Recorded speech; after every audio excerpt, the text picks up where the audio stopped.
Bonjour à toutes et à tous et bienvenue chez l'expert du cabriolet.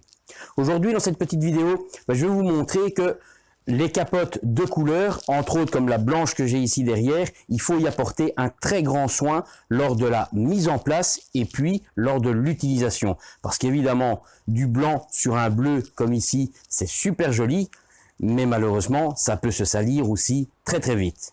On va vite checker un petit peu ça.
Voilà, on est évidemment sur une Golf 1.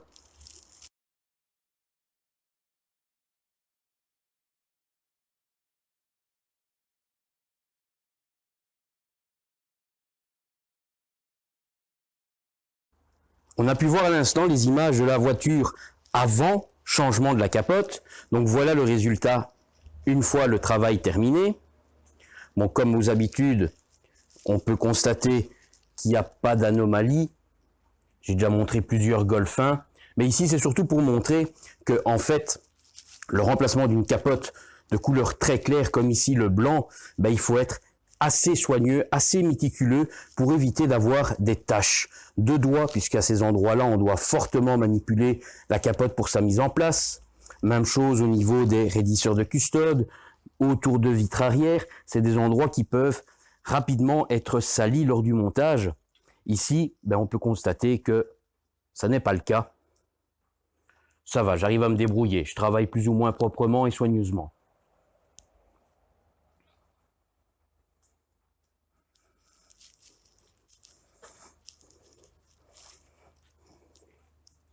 Voilà, dans cette vidéo, tout simplement, je voulais montrer un petit peu que les capotes blanches, il faut y apporter une plus grande attention lorsqu'on fait la mise en place, quitte à se laver les mains plusieurs fois, travailler avec des gants, à prendre 1001 précautions pour éviter de salir, et parfois de manière irréversible, parce que si on a travaillé, qu'on a touché une partie graisseuse ou une partie poussiéreuse, et on touche du blanc, évidemment, ça va faire une tache. Et une tache sur une capote qui est comme ça toute neuve, parfois elle peut très très fortement se marquer et c'est la catastrophe. On ne sait plus l'enlever et on a mis une nouvelle capote avec déjà une belle tache en plein milieu.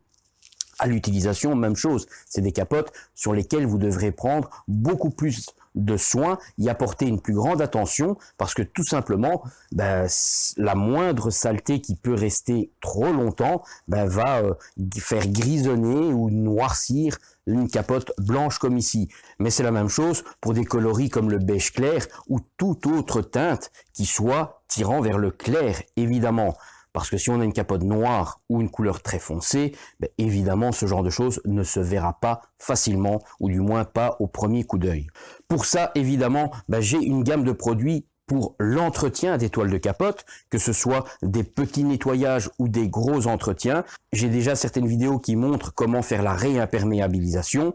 Et voilà, il y a une gamme de produits qui existe, que je possède, que je vends. Et au cas où, vous savez que moi je peux vous fournir ce genre de produit. Voilà pour cette petite vidéo. Si ça vous a plu, n'hésitez pas un petit pouce bleu. N'hésitez pas non plus à vous abonner si ce n'est pas déjà fait. Et peut-être à bientôt ici à l'atelier. Ciao, ciao!